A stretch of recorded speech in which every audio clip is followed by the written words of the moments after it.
The World Cup knockout stage keeps doing what it always does best, throwing teams out with no chance to correct their mistakes. The previous matchday delivered exactly what a real knockout night should: shock, drama, big names humbled, expectations shattered, and results that will be argued over for years. The biggest shock of the day was Brazil's elimination. The team the whole planet expects not just to win, but to turn football into celebration lost to Norway 1-2, and this match was never really about a favorite falling. It was about how one striker, on one night, can rewrite the destiny of an entire nation. Norway did not try to outdazzle Brazil. They simply refused to blink. They absorbed the pressure, showed no fear of the shirt in front of them, and waited with the patience of a team that knew exactly what it was doing. Erling Haaland scored twice and, almost single-handedly, hijacked the evening from a country that has produced football royalty for a century. Brazil searched for answers, threw on Neymar, leaned on individual brilliance to save them, but knockout football does not negotiate. If you do not close the game closes you. Neymar's late penalty arrived like a eulogy dressed up as hope. There was something almost cruel about the symbolism. A player who has carried the weight of Brazilian expectation for over a decade, standing once again at the center of a huge drama, only for the ending to betray him. For Brazil, this is a wound that will not heal quickly. For Norway, it is a night that gets framed and hung on the wall forever. For Haaland, it is simply the latest chapter in the story of a player already considered a goal-scoring machine at club level, now proving he can drag an entire country through the fire on the biggest stage that exists. The second match of the day refused to be an afterthought. Mexico lost to England 3-2, but calling it an English win barely scratches the surface. It was 90 minutes of nerve, character, and survival dressed up as a football match. England exploded out of the gate on the back of Jude Bellingham, who scored twice and reminded everyone, again, why his name generates so much noise. He is not simply a talented kid anymore. He is the player who shows up precisely when a match demands someone to grab it by the throat.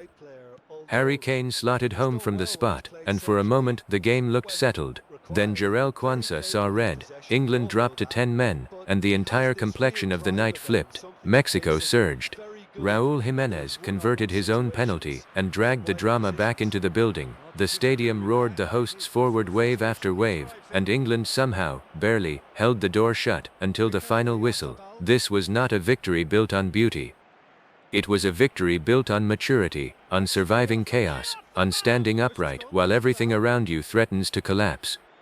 The bracket has now handed us a genuine heavyweight quarter-final: Norway against England, Haaland against the country where he became a club legend and will now be booed like a stranger, Kane and Bellingham against the very team that just dismantled Brazil. It is already a poster before a ball has been kicked. But before anyone can properly digest the quarter-finals, there is a match on the horizon that sounds like a final in all but name: Portugal against Spain. This is not simply a European derby. It is a collision between two footballing religions that happen to share a border but rarely share a philosophy. Spain means control, structure, patience, possession, movement without the ball, and the slow, deliberate exhaustion of the opponent. Portugal means elasticity, individual brilliance, sudden acceleration, dangerous width, and players who can end a game in a single touch without asking permission. Spain arrive off the back of a convincing win over Austria, and the manner mattered as much as the scoreline. This version of Spain does not just hoard the ball for the comfort of holding it. They raise the tempo, they hunt space between the lines, and crucially, they hurt you with it. In years past, Spain sometimes suffocated opponents without ever finishing the job. This iteration looks sharper, hungrier, more willing to pull the trigger. Their central figure is Lamine Yamal, whose age long ago stopped being a novelty stat wheeled out by commentators. He plays as though the size of the stage simply does not register with him, a rare trait even among gifted teenagers. Most young players either drown in the emotion of a big occasion or try to do far too much on their own. Yamal is dangerous in a quieter, more terrifying way. His decisions arrive instantly and naturally, as if the game were moving in slow motion just for him. He can stretch a defense to breaking point, beat a man in a phone booth, thread the final pass, or bait a defender into a reckless foul, whichever the moment demands. Around him, Spain need balance rather than fireworks. Pedri and the rest of midfield must do more than simply keep possession. They need to control the pulse of the entire match. Against Portugal, careless turnovers in the middle third are a luxury Spain cannot afford, because Portugal transition like a knife through silk. One lost ball, one sprint into the half space, one diagonal into the channel, and the entire Spanish structure can be laid bare in seconds. Portugal, meanwhile, scraped past Croatia rather than swept past them, and that discomfort might actually serve them well. In knockout football, surviving a nervy, ugly night can be more valuable than cruising through an easy one. It reminds a team that nothing here is guaranteed. Portugal have already felt, up close, how razor-thin the line is between advancing and going home. That memory should sharpen them. The dominant storyline around Portugal, inevitably, is Cristiano Ronaldo. Even if his role on the pitch no longer resembles the peak years, his mere presence rearranges the furniture of a match. Defenders steal glances at him, cameras hunt for him. Supporters hold their breath waiting for his moment. But the real question hovering over Portugal is not whether Ronaldo can still produce magic, it is whether the team can avoid becoming hostages to his legend. Portugal have more than enough to play through beyond one name. Bruno Fernandes can control tempo, thread passes that shouldn't exist, and strike from deep areas nobody is watching. Bernardo Silva calms the ball down in moments when everyone else wants to speed it up. Rafael Leao turns an entire flank into a housefire the instant he finds a yard of space. Pedro Neto adds vertical bite, the kind that can turn a stagnant passage of play into a genuine threat in 3 touches. The match may ultimately hinge on one simple question: who owns midfield? If Spain seize the ball and drag Portugal from side to side for long stretches, the Portuguese risk becoming mentally exhausted long before the legs give out. Playing against Spain is punishing in ways that go beyond running. It means enduring long spells without the ball, constantly cutting passing lanes, constantly guessing where the next run is coming from, never quite allowed to rest. But Spain's own approach carries risk built into its design. The more they dominate possession, the higher their defensive line inevitably creeps. Against Portugal, that is playing with fire. Leao, Neto, João Felix, or anyone else with a yard of pace can spring the offside trap and sprint into the space left behind, and in an instant, all of Spain's careful control curdles into a desperate, chaotic sprint back toward their own goal. Portugal's ideal script is simple in theory, brutal in execution. Do not try to beat Spain at Spain's own game. There is no version of this match where Portugal outpossess their opponent, so they shouldn't try. Instead, stay compact, stay patient, stay razor precise. Survive the long spells without the ball without unraveling, protect the middle at all costs, and then strike fast through the wings and half spaces the instant an opening appears.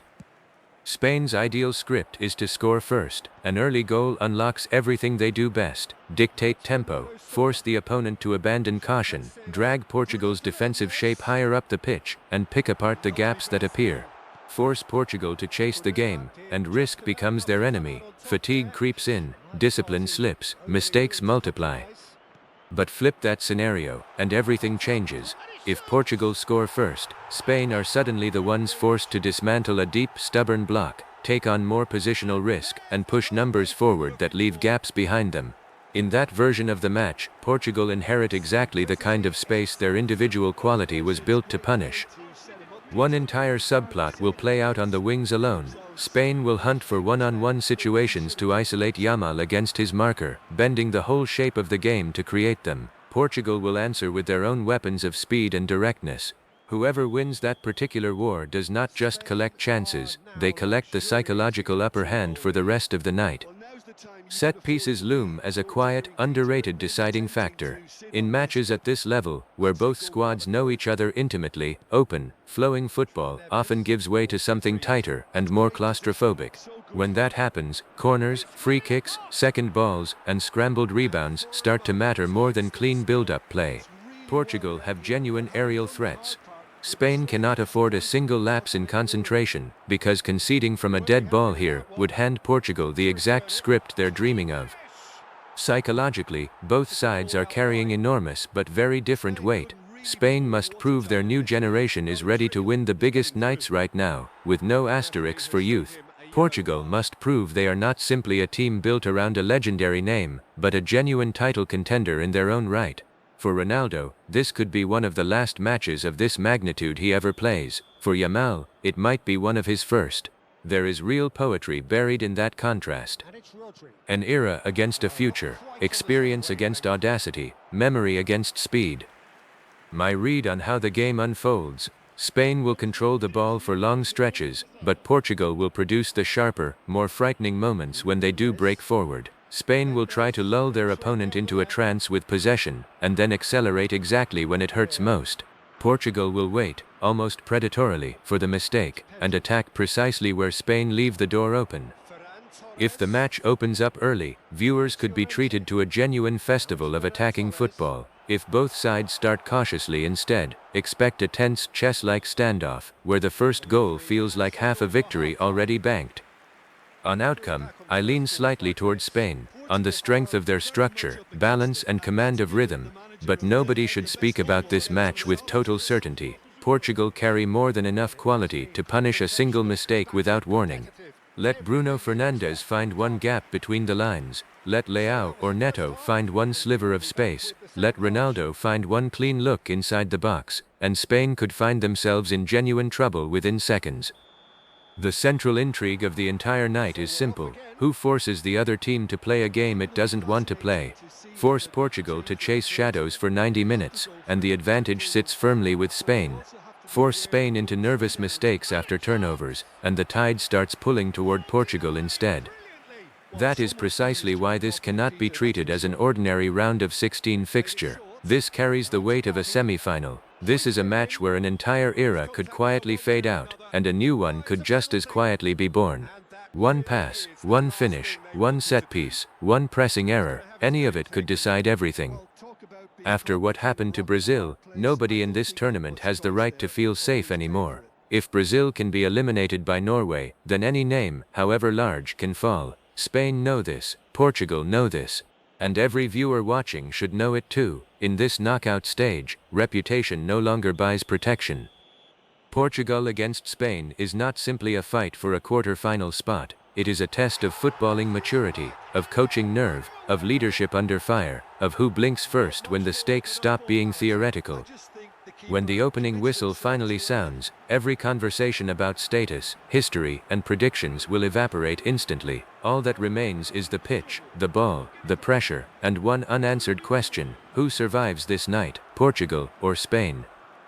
Dig even deeper into this match, and one Spanish quality stands out above all others in knockout football: their uncanny ability to make an opponent feel like the ball is always just out of reach. Portugal can stay compact, disciplined, and endlessly patient, but against Spanish possession that patience has to be nearly flawless. Let one midfielder step out a half-second early, and a lane opens behind him instantly.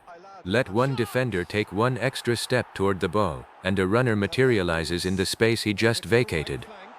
Spain rarely kill a match in one blow. More often, they rattle the door slowly, patiently, relentlessly, until, eventually, the lock simply gives way.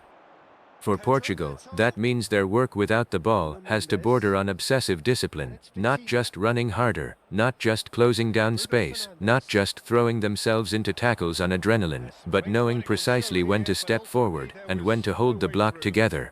Against Spain, a half-hearted press is more dangerous than no press at all. One player charges forward without support, and Spain will slice through the third man, cutting an entire defensive line out of the game in a single pass. Portugal's holding midfield zone might end up being the single most important patch of grass on the pitch. Spain live for finding runners between the lines, and if Portugal's defensive midfielder is a half-step late again and again, the centre-backs will eventually be dragged out of position to compensate, and that hesitation is exactly the crack Spain need. But protect that zone with real intelligence, and Spain get funneled wide instead, straight into the areas where Portugal can trap them against the touchline like cornered prey. Spain, for their part, cannot fall so deeply in love with control that they forget the entire point is to score. Possession for its own sake is a beautiful trap in knockout football. The crowd sees the ball glued to Spanish feet and assumes everything is under control, right up until one quick opposition break erases 10 minutes of gorgeous positional patience. Spain need passes that break lines, not just extend possessions, runs in behind, movement inside the box, shots fired from the second wave of an attack. The moment Portugal sense Spain aren't actually willing to pull the trigger, they will defend with far more courage than caution. The goalkeepers deserve real attention too, even though their importance rarely gets discussed until the exact moment it becomes unavoidable. In a match this tight, a single save can decide everything. One stop in a one-on-one, one clean claim off a dangerous cross, one composed pass under suffocating pressure, and an entire team's confidence shifts on its axis. A goalkeeping error in a derby of this magnitude does not stay a footnote, it becomes a scar that follows a tournament for years. Coaching decisions may end up mattering just as much as anything happening on the pitch. This match will not be won purely on paper through starting lineups, but through the timing of interventions during the 90 minutes. When do you switch a flank? When do you throw on a fresh striker's legs? When do you gamble on a braver shape?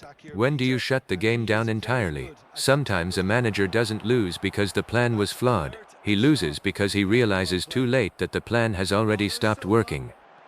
Watch closely for whoever dares to change the rhythm of the match first. If Spain hold the ball forever without generating real danger, they will eventually need to inject directness. If Portugal sit too deep for too long without the ball, they will need to raise their line and prove they can press as well as absorb. In knockout football, passivity often looks like wisdom, right up until the first goal goes in against you. There is an entire emotional subplot buried inside Ronaldo's involvement. For any defender, marking him is never purely a tactical assignment. It is a psychological test that lasts 90 minutes. You can shut him down for most of the match and still know, deep down, that gifting him one single meter inside the box could turn that moment into a goal.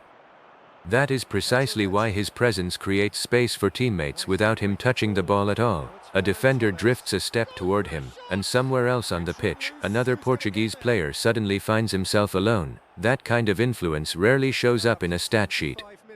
Spain are carrying a different emotional weight altogether. Their young core has to prove they are not just talented on a training pitch, but genuinely built for the cruelty knockout football specializes in. A major tournament tests far more than technical skill. It tests whether you can make a mistake and not unravel, absorb a brutal foul, and not hide from the next duel, hear an entire stadium screaming against you, and still make the correct decision anyway. If Spain pass that particular test, they become dangerous for far more than just Portugal. They become dangerous for whoever survives to meet them next. A handful of distinct scenarios could unfold from here. In the first, Spain seize the ball early, score first, and slowly force Portugal further and further out of their shape. The match drifts entirely under Spanish control. In the second, Portugal absorb the early pressure, punish a single Spanish turnover, and strike first themselves. Suddenly Spain must break down a stubborn, compact block, while taking on risk they'd rather avoid, and Portugal inherit exactly the space their attackers crave. In the third, the match simply refuses to break either way for long stretches, and substitutions, set pieces, and nerve alone decide who moves on. This is precisely where experience earns its value. Portugal have players who have already lived through nights exactly like this one. Spain have players desperate to prove that their moment has finally arrived. Experience can breed calm under pressure, but it can just as easily breed excessive caution. Youth can breed fearlessness, but it can just as easily breed reckless risk. Whoever finds the narrow balance between those two extremes walks away with the result. From a viewer's chair, this match may not explode wide open in the opening minutes, but it should be almost unbearably tense throughout. Every turnover will feel like a potential disaster. Every set piece will feel like a stolen opportunity. Every Yamal or Leo sprint will lift an entire stadium off its seats. Every step Ronaldo takes toward the penalty area will carry the electric sense that history might happen in the very next instant. In matches like this, there are no small details, only details that eventually reveal themselves as enormous. Which defender picks up the first careless booking? Who wins the first real aerial battle? Who keeps their composure cleanest under pressure? Who avoids losing their head after one controversial call from the referee? All of it quietly accumulates into the eventual result, which is exactly why this fixture rewards watching the small duels scattered across the pitch, not just the scoreboard. My extended read on how this plays out. Spain start the more confident side on the ball, while Portugal look genuinely dangerous in their rare sudden bursts forward. At some stage, the match turns visibly nervous, because both sides understand exactly what the first goal is worth here. If Spain hold their patience and their shape without cracking, they edge slightly closer to advancing. But if Portugal manage to impose a broken, chaotic rhythm and force Spain into running backward again and again, they carry a genuine chance to eliminate one of the strongest teams left in this entire tournament. Portugal have very little in the way of excuses here, simply having no answer to a display that was stunning, scintillating. There was to be only one outcome. So there it is. What struck you most about that? Yeah, well, I've been on the losing side in games like this, and I can tell you it really does hurt. It's about the fans, and when you let them down, it hurts that bit more. I mean, you can do all the right preparations and still end up on the losing